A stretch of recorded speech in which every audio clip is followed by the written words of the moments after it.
In the summer of 2012, one of the most experienced spine surgeons in Dallas stood in an operating room, looking at the inside of a woman who'd been operated on days earlier.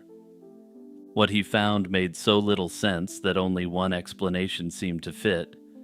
The man who'd done this couldn't actually be a surgeon.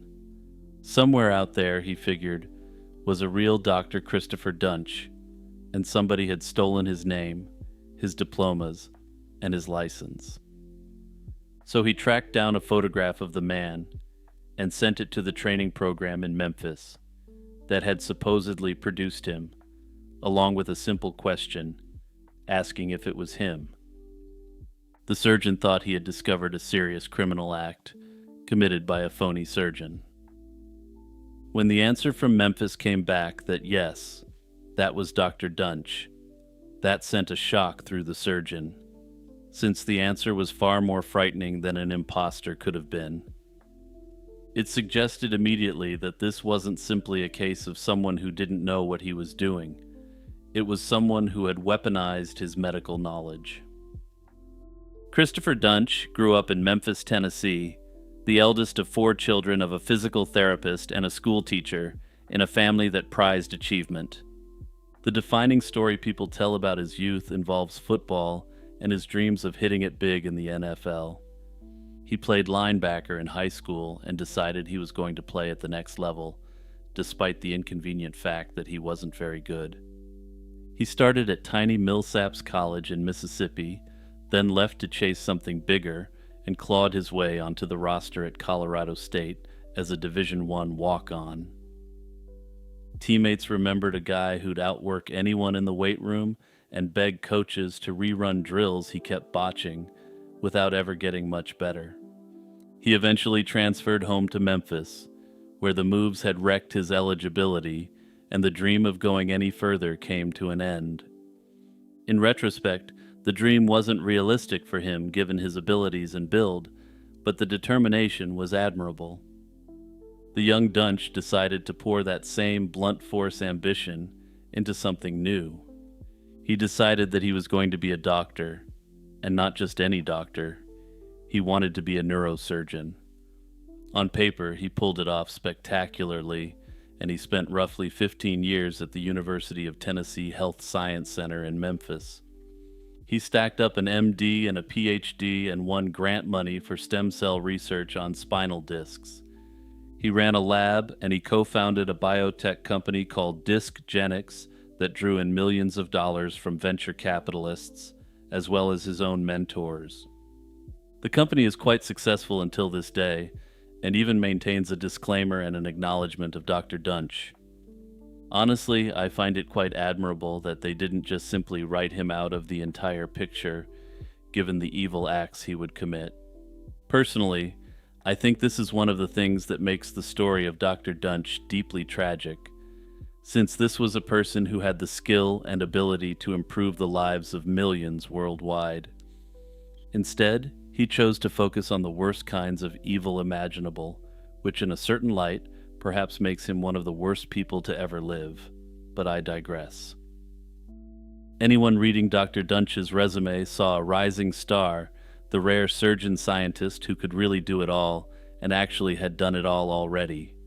But unfortunately for Dunch, the operating room told a different story, and this part makes me question how he was able to qualify as a fully licensed neurosurgeon.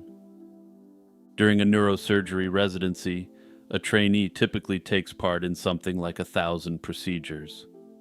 According to records that surfaced years later, Dunch, for reasons that aren't quite clear, performed fewer than 100.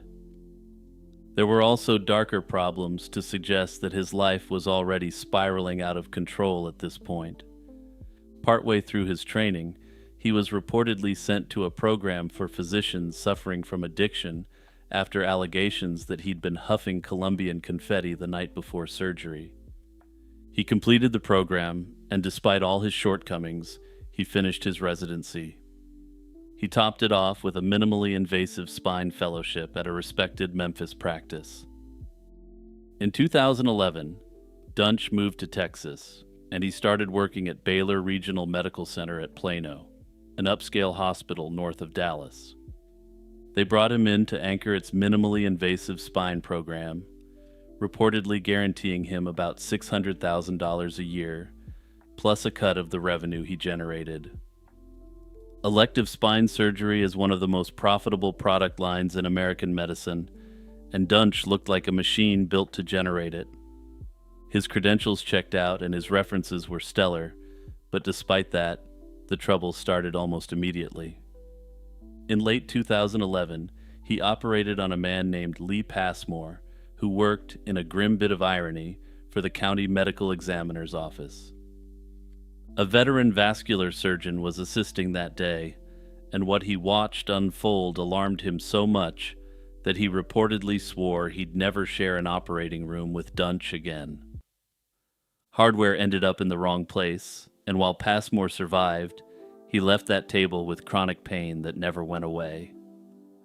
That veteran surgeon, Dr. Randall Kirby, would start making his moves to bring down Dr. Dunch, but for the time being, there simply wasn't enough evidence to do much. A few weeks later, in January 2012, Dunch fused the spine of a man named Barry Morgoloff. The operation left bone fragments near his spinal canal, and Morgoloff walked out worse than he went in, eventually losing much of the function in one leg.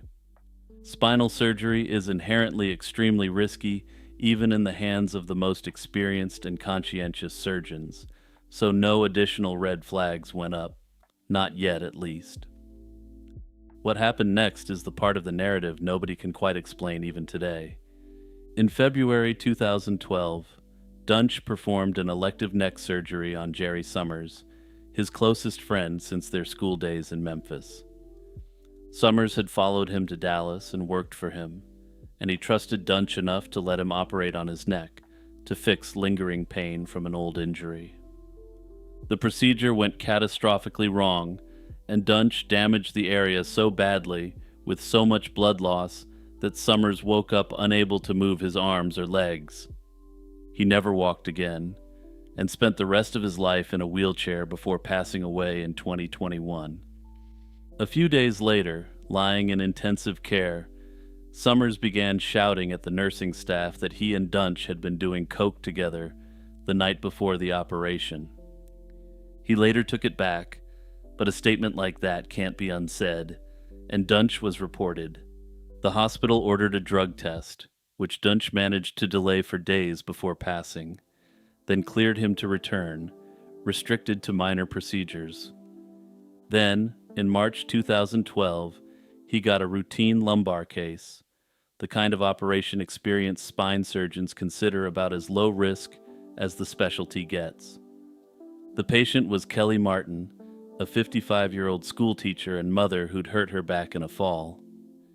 During the procedure, Dunch cut through a major blood vessel, and she bled internally while the rest of the team scrambled. Sadly, she passed away that same day, and an autopsy classified her death as a quote-unquote therapeutic misadventure, which sounds about as euphemistic as possible. Baylor, Plano, and Dunch parted ways in April 2012, and this perhaps should have been the end of the line for this disturbed surgeon. But here's the thing, he wasn't fired, since after some legal wrangling, he was allowed to resign. He walked out with a lawyer-negotiated letter stating that all areas of concern about him had been closed. The National Practitioner Data Bank, the federal clearinghouse that exists to warn hospitals about dangerous doctors, received nothing that would have stopped him. In July 2012, Dallas Medical Center granted Dunch temporary privileges while his application was still being processed. He lasted about a week, long enough for 3 operations, and at this point the pattern started to get even darker. Among his first patients there was Floella Brown, a woman in her early 60s who'd come in for a neck fusion. During the operation, he pierced her vertebral artery, one of the main vessels feeding the brain. By the next morning, she'd suffered a massive stroke, and while Brown lay dying in the ICU, Dunch went ahead with his next scheduled case. This one was on a 74-year-old woman named Mary Efford. Efford woke up in agony, unable to stand. The hospital called in Dr. Robert Henderson, the veteran spine surgeon I mentioned in the beginning, to figure out what had happened. Dr. Henderson was, in essence, everything Dunch should have been on paper, except, actually a highly competent surgeon who cared about his patients. Dr. Henderson is, in essence, the hero of the story, the man who staked his entire reputation and livelihood on getting justice for these patients. But more on that shortly. When Henderson reopened her back, he found a spinal fusion attempted in the wrong place, screws drilled into muscle instead of bone, and a nerve root severed outright. Henderson had spent decades doing this work and repaired plenty of other surgeons' mistakes, and to him this didn't look like a series of mistakes. It looked like someone who didn't know what a spine was supposed to look like, which is what led him to the imposter theory and the photograph he sent to Memphis. In the meantime, Flo Ella Brown's family took her off life support, and the Dallas Medical Center let Dunch go. Once again, the report that might have ended his career didn't reach the databank in time to matter. From that point on, two surgeons set out on a mission to end the career of Dr. Dunch once and for all. These were Dr. Henderson, of course, and that vascular specialist, Dr. Randall Kirby, who'd seen Dunch's sloppy work up close and come away appalled. Dr. Kirby had been looking for someone in Dr. Dunch's own specialty who could verify his suspicions, and Dr. Henderson was just the man to do that. Henderson reported him to the Texas Medical Board in the summer of 2012, backed by detailed documentation, then watched, increasingly enraged, as very little happened. The board took months to investigate, and meanwhile, Dunch kept finding work, drifting down the food chain of Dallas area medicine. He could no longer find work in prestige hospitals, so he went to outpatient surgery centers and struggling hospitals hungry for the revenue a spine surgeon brings. At a facility in Frisco, he operated on a woman named Jacqueline Troy and damaged her vocal cords and an artery, leaving her sedated for weeks and fed through a tube. Other patients from this period, men like Philip Mayfield and Marshall Muse, came off his table with lasting damage. Each institution discovered what he was, and each showed him the door. If you're wondering why nobody just sued him into oblivion, Texas law had an answer. A 2003 tort reform package capped non-economic damages in malpractice cases at $250,000. Suing a hospital for credentialing a dangerous doctor required proving the hospital acted with something close to malice. And while I personally wish I could say that a brave plaintiff personal injury lawyer solved this case, attorneys turned Dunch's victims away because the math didn't work. As someone who spent over a decade doing personal injury work, I have to question whether Dr. Dunch knowingly targeted people based on this tort reform law. In fact, I have to question whether his entire reason for choosing Texas as a place to work was based upon this law. Medical malpractice cases are extremely difficult, and disbursements, in the form of expert reports, can easily run into the hundreds of thousands of dollars. Dr. Dunch surely knew this, and likely realized that if he targeted people who in essence would have had a claim for pain and suffering only, no one would ever sue him. After all, it wouldn't make much sense to sue someone if you were going to end up in the hole after a settlement or a trial victory. Anyway, that's just my educated speculation on the matter based on my experience from my profession.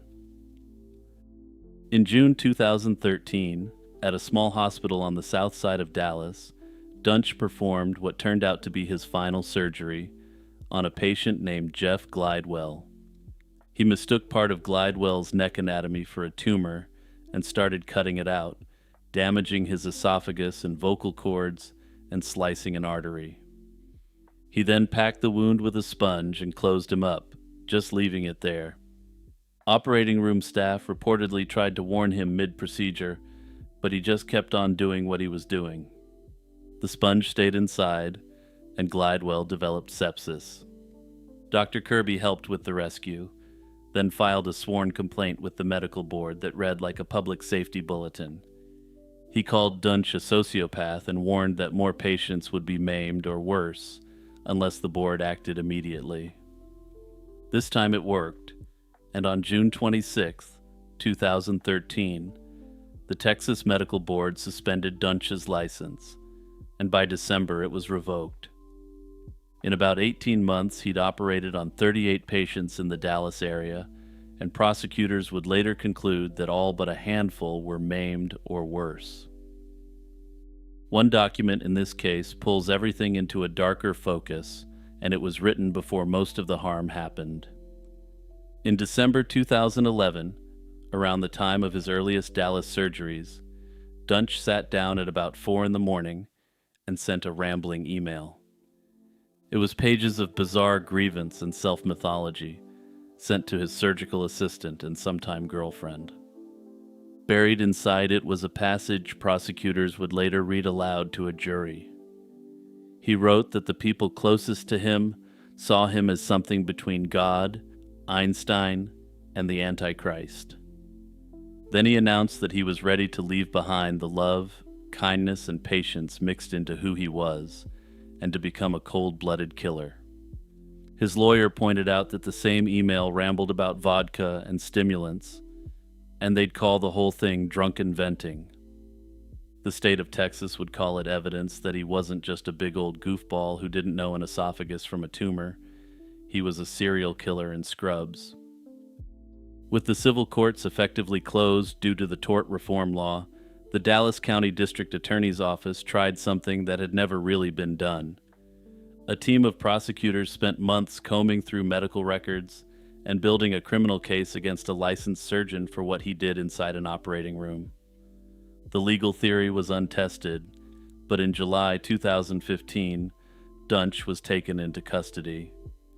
By then he was broke, bankrupt, and fresh off an arrest for walking out of a Walmart with nearly $900 worth of merchandise.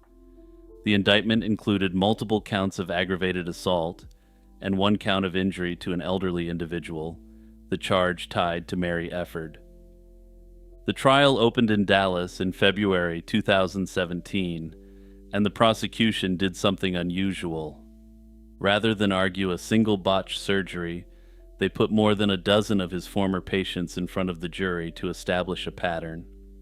They argued that Dunch knew the harm he was causing and kept operating anyway. The defense countered that he was a poorly trained surgeon, failed by the institutions around him, incompetent, but not criminal. The jury heard about the email, the warnings, the friend in the wheelchair, and the women who never went home. They convicted him of injuring Mary Efford, and in February 2017, he was sentenced to life in prison. This was a result widely described as the first of its kind for an American surgeon's conduct in the operating room. An appeals court upheld the conviction in 2018, and he'll be eligible for parole in 2045 when he's 74 years old. Perhaps the most disturbing thing about the case of Dr. Dunch is that the true extent of the harm he caused remains a mystery. He had access to patients in some capacity or another for a period of almost 20 years, and I have to question how many he actually harmed over that time. The disturbing emails seem to suggest that he was a complete sociopath with virtually unfettered access to people who trusted him to be on their side. Most of us never truly second-guess what our physicians say, especially specialist physicians like neurosurgeons. While Dr. Dunch only officially ended the lives of 2 people and left countless others permanently damaged, I have to think that's just the tip of the iceberg. This is speculation on my part, but I think there's a good chance that he may have built up to his botched surgeries over the years. For instance, he was in a unique position to make a small, nearly undetectable mistake that most people would never notice. He was also in the position to simply ignore problems that patients had, and who knows how many people perished due to his inaction. The only reason he was ever caught was because he completely spiraled out of control due to his problems with various substances. Had he simply followed through on what he had said in the email and done so without his life falling apart around him, we may have been looking at a much higher victim count. That's the scariest thought, since if he had simply been able to hold it together, he likely would have got away with it for much longer. In fact, he may never have been caught at all, and if he was, he may have been able to frame it all as negligence, as his attorneys argued at trial. Hey everyone, it's Jimmy with a quick reminder to hit that subscribe button and tap the notification bell. Also, don't forget to check out the Patreon or the membership to take your support for my channel to the next level. Anyway, the story of Dr. Dunch was, disturbingly, the most minor case I'm going to cover in this video, so buckle up, it's about to get a lot darker. On the afternoon of June 27th, 1997, federal agents arrested a fit, sandy-haired American doctor at Chicago's O'Hare Airport, midway between Africa and a new hospital job in Saudi Arabia. The warrant mentioned nothing more dramatic than fraud, a big deal for anyone, especially a physician. But the men in suits believed they were standing in front of one of the most prolific poisoners in American history. He was a physician who, by some estimates, had ended the lives of as many as 60 people across 2 continents. He had spent 14 years slipping through every net that medicine and the law had built to catch him, but this time, he was trapped. His name was Michael Swango, and this is the story of what he was and how he kept getting away with it. Swango was born on October 21st, 1954, in Tacoma, Washington, the middle of 3 sons in a career military family. His father, John Virgil Swango, was an Army officer who served in Vietnam and was, by most accounts, a cold and largely absent presence. The family eventually settled in Quincy, Illinois, a river town on the Mississippi, where Michael's mother Muriel raised the boys mostly on her own. On paper, Michael was the son every parent in Quincy wanted, and he graduated valedictorian of his high school class in 1972. He played clarinet well enough to earn a music scholarship to Millikan University. Then he abruptly quit school, joined the Marine Corps, and served until an honorable discharge in 1976. He came home, enrolled at Quincy College, and graduated summa cum laude in chemistry and biology, picking up an award from the American Chemical Society along the way. In 1979, he was accepted into Southern Illinois University's School of Medicine, and that's where the first signs of trouble emerged. Classmates noticed he did the bare minimum, skipping lectures while moonlighting long hours as an ambulance attendant, a job he seemed to love far more than medicine itself. More unsettling were the scrapbooks. Swango collected newspaper clippings of plane crashes and violent disasters. He discussed them with an enthusiasm that made people uncomfortable, as if he wasn't just interested in the events, but almost relishing them. This, of course, is one of those things that could have been entirely innocent in retrospect, but given who Swango turned out to be, it looked more like a dark omen. When his estranged father passed away during his medical school years, the family reportedly discovered that the old soldier had kept a collection of grim newspaper clippings of his own. Michael apparently treated the discovery as a point of kinship to a man he otherwise had almost no relationship with. His clinical work, meanwhile, was so unreliable that fellow students took to rechecking his patient workups. In a grim irony, his classmates took to calling him 00 Swango, a James Bond reference. The joke was that he was so negligent that handing him a medical license would be the equivalent of a license to kill. That said, everyone seems to agree that this nickname didn't indicate that he would do this willfully, but that he was just such a lazy dunce that he'd leave his patients in the morgue. I'm not sure if that makes it better or not, but the nickname stuck, at least among his fellow medical students. In his final year, he was very nearly expelled when a supervisor concluded he'd fabricated parts of his patient histories, which seems like it should have been the end of the line for him. The school's leadership moved to expel him, and under rules that required a unanimous vote, a single committee member's holdout reportedly kept him in. He was permitted to graduate in 1983, behind his original class, after repeating the work that he had fraudulently made up.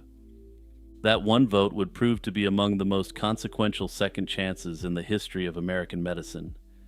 In an alternative universe, it ended there, proving that perhaps some people don't really deserve second chances at all, especially when it comes to issues of dishonesty and positions of trust. And it wasn't just that he was fabricating lab data for a research project or something, which is bad enough in and of itself. He was fabricating the real medical histories of actual patients, indicating that it was well known that he was already the sort of guy who was willing to endanger lives. My own speculation is that getting away with this would embolden him, because as you'll see, he was incredibly bold over the coming decades, and I don't mean this as praise. Despite everything, Swango landed a surgical internship at Ohio State University Medical Center beginning in 1983, with a path toward the neurosurgery program. Within months, nurses on his wards noticed something they couldn't explain. Patients who'd been stable were suddenly going into respiratory arrest, and an uncomfortable number of those emergencies happened when the new intern was on the floor. The nurses talked among themselves and grew more convinced with each incident, but they sat near the bottom of a hospital hierarchy that wasn't built to take their suspicions seriously. One of those patients was Cynthia Ann McGee, a 19-year-old college gymnast recovering after being struck by a car while cycling. In January 1984, she passed away in her hospital bed, and nobody suspected a thing at the time. The young motorist who'd hit her carried the legal blame for her death, and 16 years would pass before Swango admitted he'd injected potassium into her intravenous line. Then came the case that nearly stopped him in his tracks, one of the many potential off-ramps in Swango's medical career. In February 1984, Rena Cooper, a 69-year-old woman, was recovering from routine back surgery. She went into violent convulsions and stopped breathing moments after a blonde doctor was seen at her bedside fiddling with her IV. A resuscitation team saved her, and because she'd been intubated and couldn't yet speak, she was given a pad and pencil. What she conveyed was unambiguous. An unknown male physician had put something into her line, and he looked like he wasn't supposed to be there, despite him clearly being a doctor. Her roommate described the same blonde physician slipping in and out of the room, and a syringe was found discarded nearby. The nurses pushed the alarm up the chain and waited for the hospital to act like a crime had happened on its own 9th floor. But then things got even weirder. What happened next has been picked over for decades. Ohio State conducted an internal inquiry that was, by nearly every later assessment, cursory. Senior physicians interviewed a handful of people, accepted Swango's denials, never called the police, and concluded there was nothing to act on. Nobody pulled his file from Southern Illinois, and nobody ran the simple comparison of his shifts against the ward's emergencies that investigators would run years later. The hospital let him finish his internship, but declined to keep him on or to give him a reference for any future work, which was, of course, seen as a massive red flag by other employers. The dark nickname his medical school classmates had hung on him, 00 Swango, was starting to look less like a joke and much more like a prophecy. A review later commissioned by the university concluded the original investigation had been badly inadequate, but by then the moment had long passed, and evidence had gone stale. In July 1984, Swango went home to Quincy and took a job as an emergency medical technician with the Adams County Ambulance Service. It says something about his confidence that a man who just walked away from a poisoning inquiry went straight back to handling other people's food and drink. It also says something that a newly licensed physician wasn't working as a doctor, since, physician jobs aren't exactly ever not in demand. Almost immediately, his colleagues at the ambulance service noticed a pattern that sounds absurd, or would sound absurd if it wasn't related to this monster. Whenever Swango made the coffee or turned up with donuts or pop, people got violently sick, with nausea and dizziness that no shared meal could explain. That September, several paramedics were left retching for days following a box of tainted donuts he'd brought in. His co-workers decided to do something the doctors at Ohio State never did, and they ran their own successful sting. They left him alone with a pitcher of iced tea, then had the tea tested, and the laboratory found arsenic in it. When police searched his belongings in October 1984, they turned up arsenic-based ant poison, syringes, assorted chemicals, and handwritten notes about poisons. Swango insisted the whole thing was a misunderstanding, claiming an innocent fascination with chemistry. He waived his right to a jury, and after a 2-week bench trial in the spring of 1985, Judge Dennis Cashman convicted him of aggravated battery for poisoning his co-workers. That August, Cashman handed him 5 years, remarking in substance that it was obvious this man couldn't be trusted around anyone, anywhere. Illinois detectives alerted Columbus, and the Franklin County Prosecutor's Office took a fresh look at the Ohio State deaths. Unfortunately, though, with the trail cold and the hospital's records thin, no charges ever came. Swango served roughly 2 years and walked out of prison in August 1987, a convicted poisoner with a medical degree and every intention of using it. Illinois and Ohio revoked his medical licenses, but a revoked license only matters if the next employer isn't fooled by fabricated documents. For the time being, though, it appeared that Dr. Swango's reign of terror was over. He resurfaced in Newport News, Virginia, where he found work first as a career counselor and later as a laboratory technician. At the lab, co-workers reportedly began suffering bouts of unexplained illness, though nothing was ever proven. It was in this period that he met Kristen Kinney, a bright, well-liked nurse, and the two got engaged. To get back into medicine, Swango essentially rebuilt himself out of forged papers, something that wouldn't be possible today. He produced a forged fact sheet recasting his felony as a conviction over a fistfight, along with a fabricated document suggesting his record had been cleared. He mailed applications to residency programs across the country, seeking to re-establish himself as a physician. The system he was gaming had no central registry that would have flagged him, and most programs simply took an applicant's paperwork at face value. In 1992, the internal medicine program at the University of South Dakota in Sioux Falls took him. The dean heard Swango's story about a youthful barroom brawl directly from the man himself, found his supposed honesty disarming, and decided he deserved a second chance. For several months it actually worked, and supervisors found him capable and hardworking. Kinney moved out to Sioux Falls to be with him, taking a nursing job of her own, but soon she began suffering crushing migraines, unlike anything she'd known before.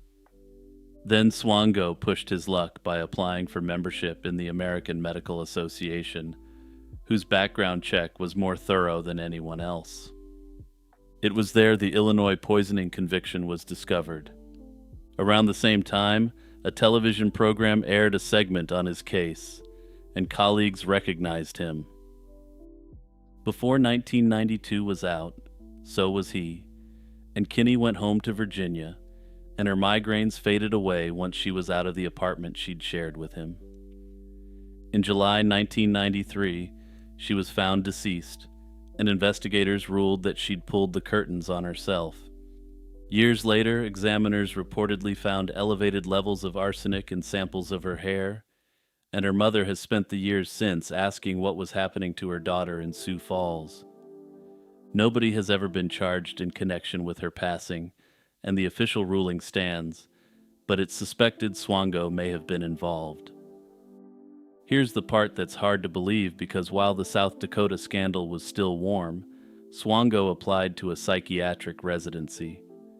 This time it was at the State University of New York at Stony Brook, and he told the same barroom brawl story and was believed again. In June 1993, he started his first rotation, practicing internal medicine at the Veterans Affairs Medical Center in Northport on Long Island, with full access to patients and medications. The men on that ward had survived the worst and had given everything for their country, but they didn't survive their doctor. Over the following months, 3 veterans in his care, George Ciano, Thomas Samarco, and Aldo Serini, passed away under his care. Federal prosecutors later established that this was due to injections of toxic substances. A 4th patient, Baron Harris, was injected and slipped into a coma from which he never recovered.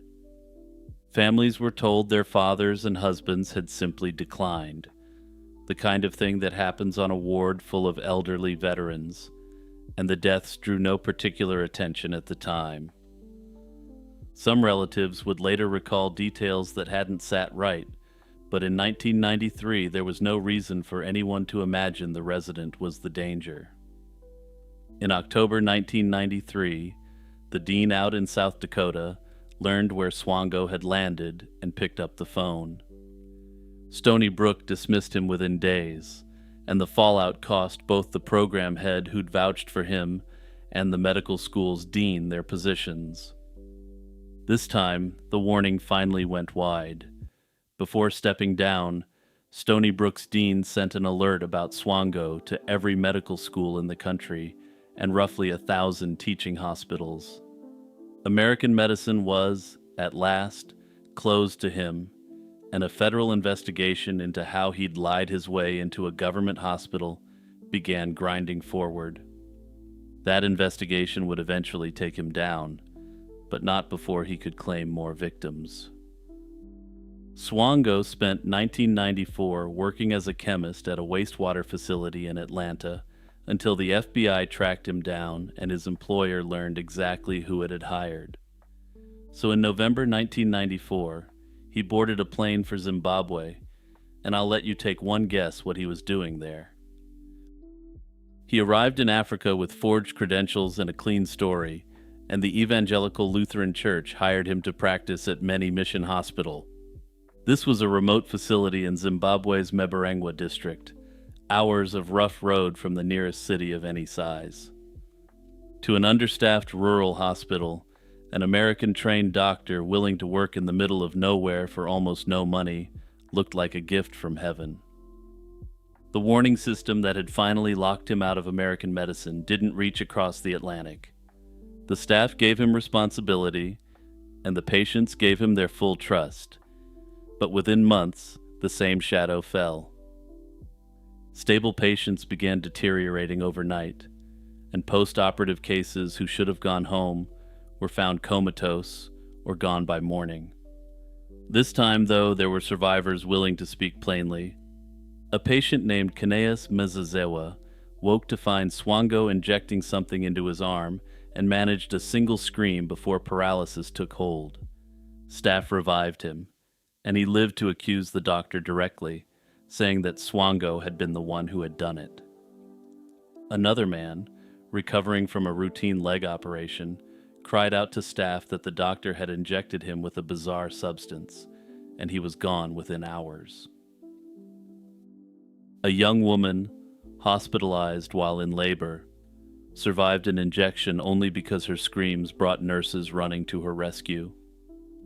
The mission doctors acted relatively quickly, and the supposedly clean American doctor was suspended in 1995, reported to police, and formally accused of poisoning patients. In the surrounding villages, his name became something close to a curse. The doctor who wasn't there to heal, but to harm. He hired a lawyer and protested his innocence, but as the case moved toward a hearing in 1996, he slipped across the border into Zambia and made his way on to Namibia. There, he took advantage of the lack of cross-border communication, and he found temporary medical work. He realized quickly, though, that Namibia could only be a stopover, that he needed to get out of southern Africa as soon as possible to avoid the law. He got to work doing what he did best, reinventing himself, and he began applying to hospitals as far away as possible. In March 1997, using a resume scrubbed of everything sinister, he applied for a position at a hospital in Dhahran, Saudi Arabia, and got it. Thankfully, though, this time he would never get access to any patients. The Saudi job came with one catch. He had to pass back through the United States to sort out his visa, and his route ran through Chicago. I have to imagine the sort of hubris that he had to believe he could return home to America without issue. He must have thought he was absolutely untouchable, despite the fact that he quite clearly wasn't.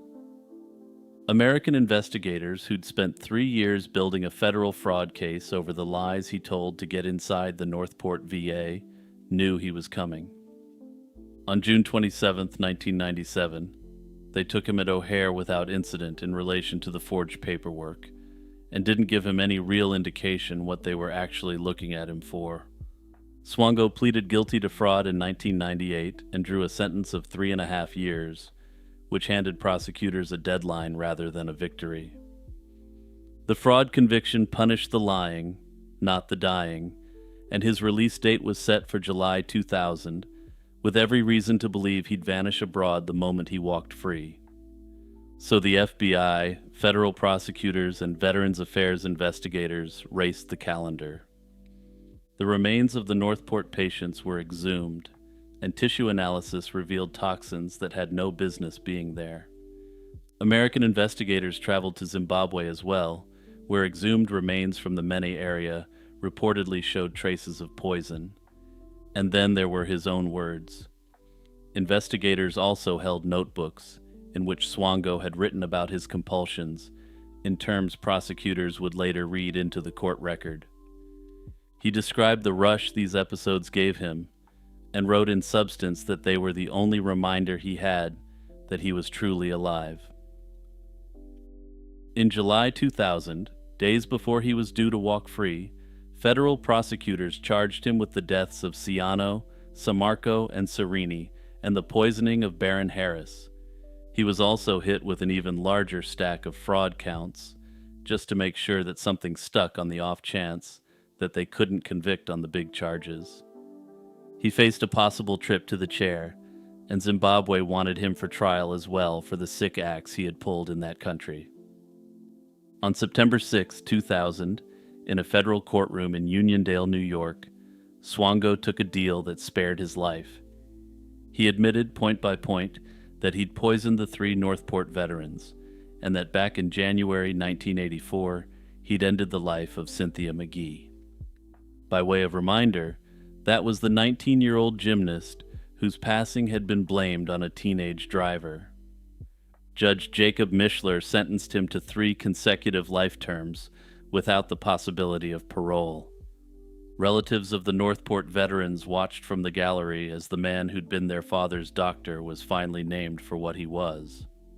Swango was sent to ADX Florence, the federal supermax in Colorado, where he remains today. Investigators ultimately concluded that the 4 deaths he admitted to were a fraction of the real toll. They provided estimates running from 35 victims to as many as 60 across Ohio, Illinois, New York, and Zimbabwe. That's a figure that would place him among the most prolific serial predators America has ever produced. As part of the deal that spared his life, he never faced trial for what happened in Zimbabwe, and so the true number was never settled in any courtroom. The only man who knows it is sitting in a concrete cell in Colorado, and he's never volunteered it, and most likely, he never will.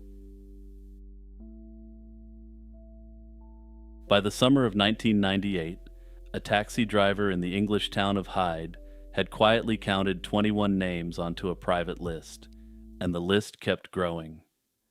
His regulars were mostly older women who lived alone, the kind of customers who booked him for shopping runs and hospital appointments and chatted the whole way there. One by one, they'd stopped calling. They were found in the afternoons, fully dressed, sitting upright in their armchairs as though they'd nodded off mid-conversation. John Shaw couldn't prove anything, and for a long time he didn't dare say what he was thinking out loud. He'd simply noticed something nobody else seemed willing to see. Every name on his list had the same family doctor. Harold Frederick Shipman was born in Nottingham on January 14, 1946, the middle child of a truck driver and a housewife in a working-class era. His mother, Vera, doted on him, and by most accounts she'd decided early on that Harold was the one of her 3 children destined for something better.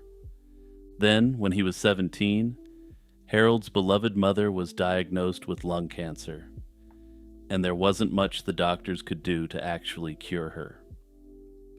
Through the spring of 1963, the teenage Shipman watched a family doctor call at the house and administer morphine to ease her pain. He watched the relief settle over her each time a dosage was administered. She passed on June 21st, 1963, at the age of 43. And that night, the story goes, her son ran through the rain for hours. It's a detail that gets repeated in nearly every account of his life, and for good reason. The scene at his mother's bedside, a trusted physician, arriving at the home of a dying woman, would become the precise template of his crimes.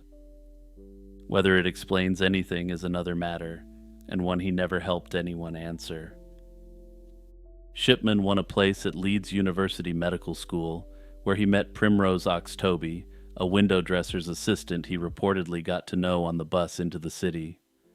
They married in November 1966, and she was soon pregnant with the first of their 4 children.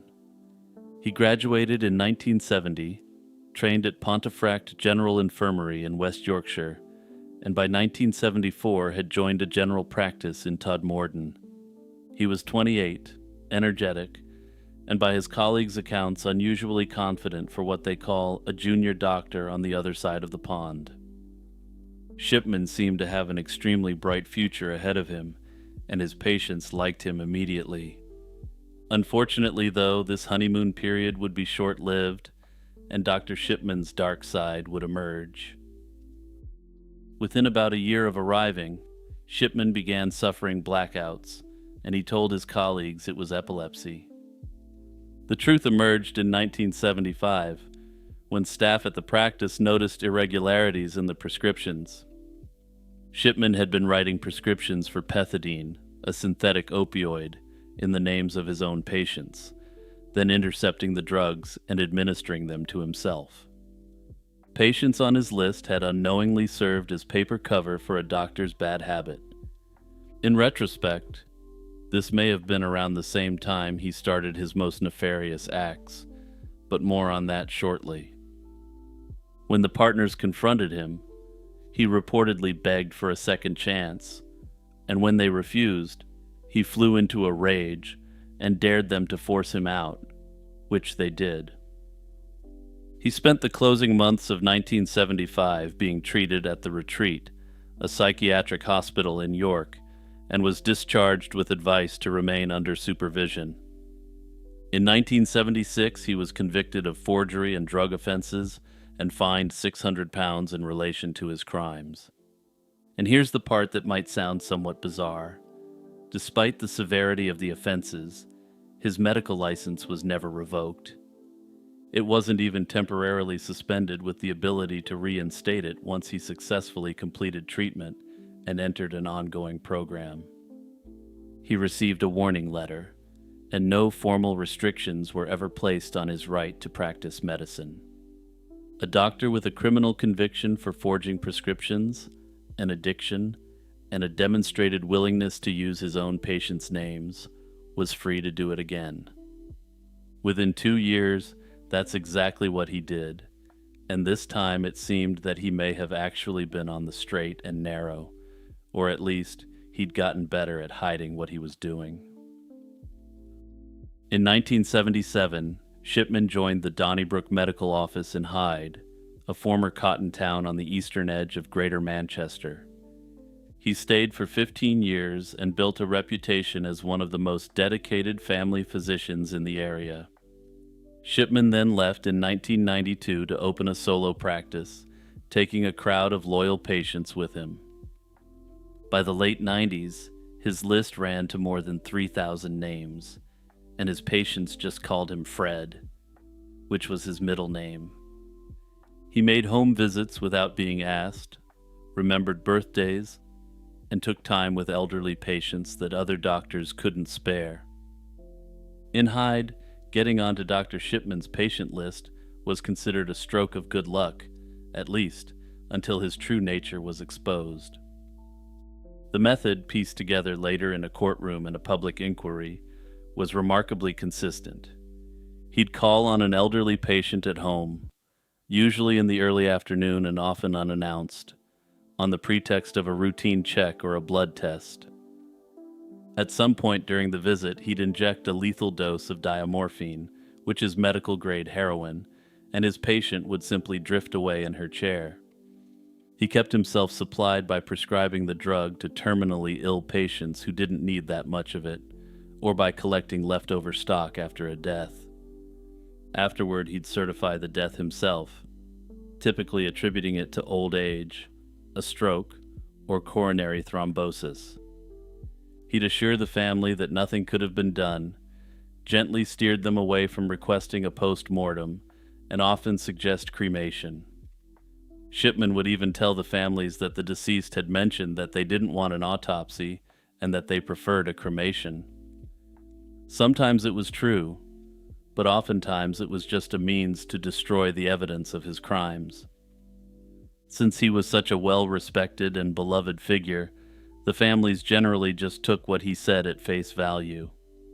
Then he'd return to his office and alter the patient's records, inserting fictitious symptoms and consultations to build a medical history that made the death look expected. He had devious little workarounds for awkward moments with the families, designed to let him slip through the net. In several cases described at his trial, he told relatives who arrived to find their mother gone that he'd already called an ambulance. He told them that he then canceled it when it became clear nothing could be done. The ambulance services had no record of any such calls, but as usual, nothing much was done.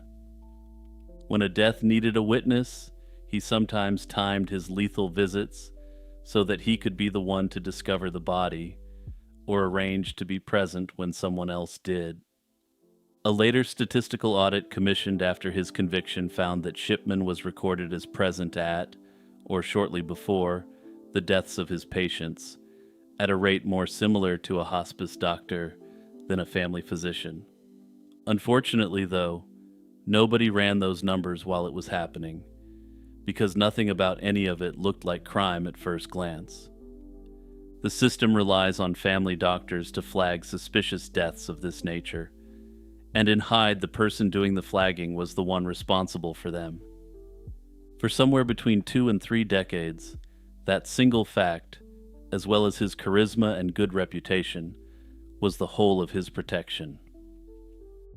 By early 1998, people at the edges of the process had started to notice. At Frank Massey and Son, a local funeral parlor, Deborah Massey and her colleagues observed that they were burying or cremating a striking number of Dr. Shipman's patients. Across the road from his office, another doctor, Reynolds, noticed how often Shipman was asking her practice to countersign his cremation forms. This was a safeguard that requires a second, independent doctor. She did some rough arithmetic and found his numbers impossible to explain. Her own practice had several doctors and roughly 3 times as many patients. Yet Shipman, working alone, was certifying deaths at about the same absolute rate.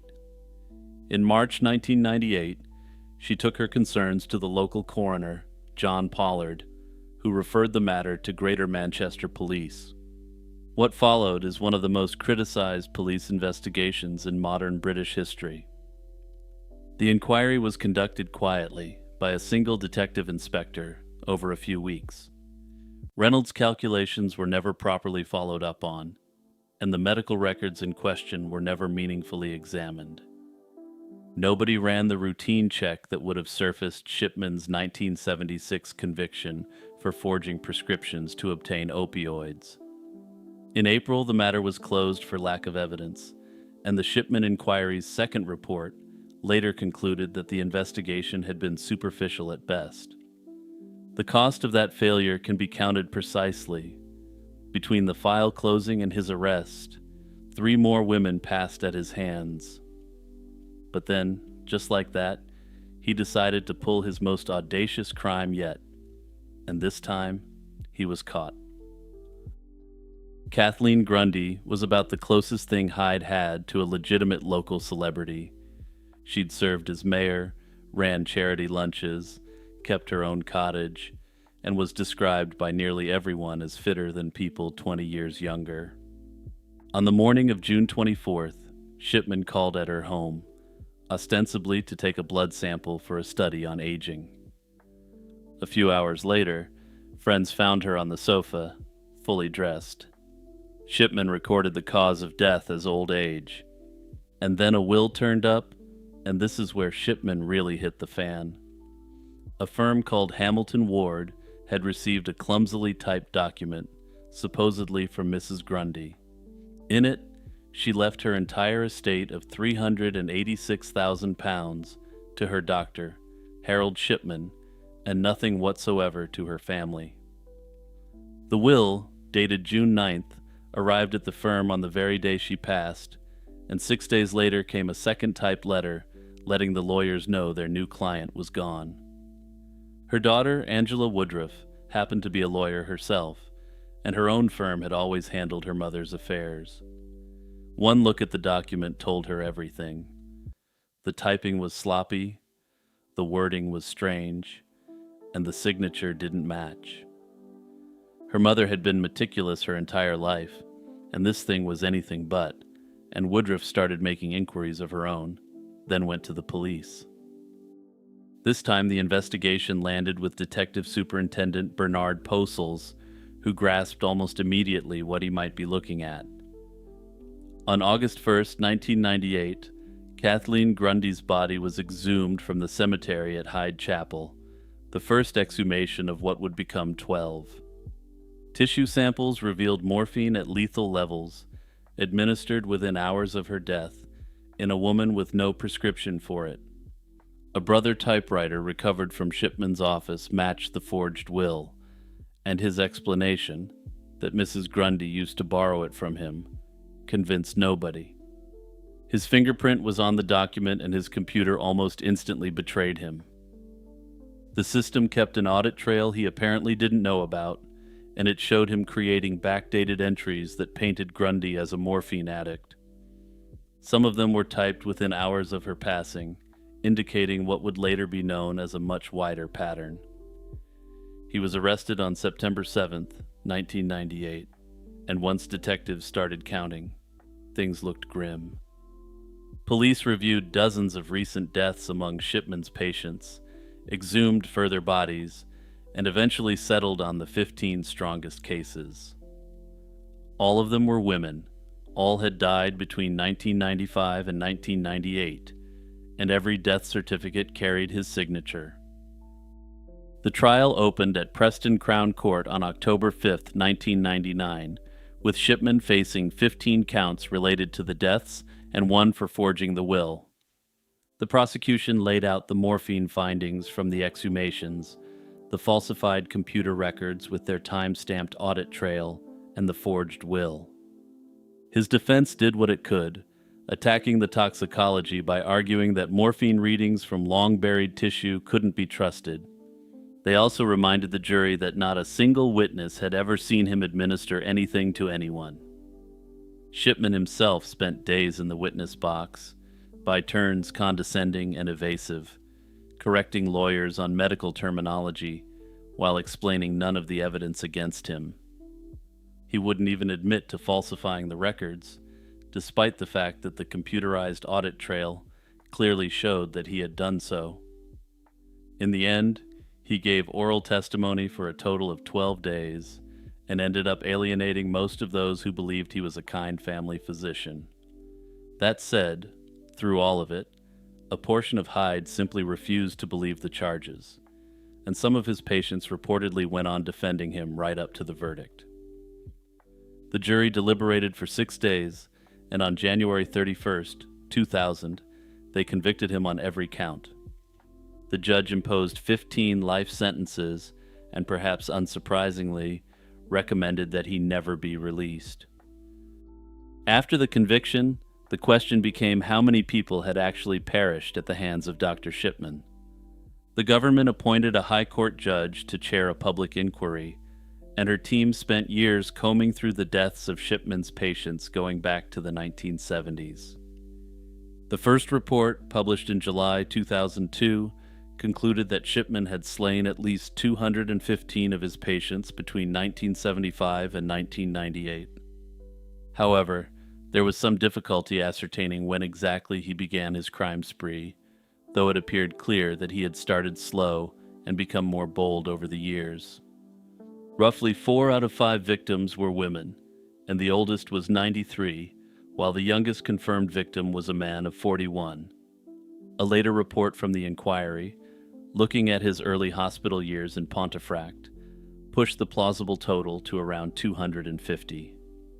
That figure makes him, by some counts, the most prolific predator in recorded history. And unlike nearly every other name on that grim ledger, he did it in plain sight, in a respectable profession, over a quarter of a century, while his community thanked him for it. He never explained himself to anyone, and on the morning of January 13th, 2004, the day before his 58th birthday, Harold Shipman was found hanging in his cell. He left no note expressing remorse to the families of his victims, and no answer to the question of why he did it.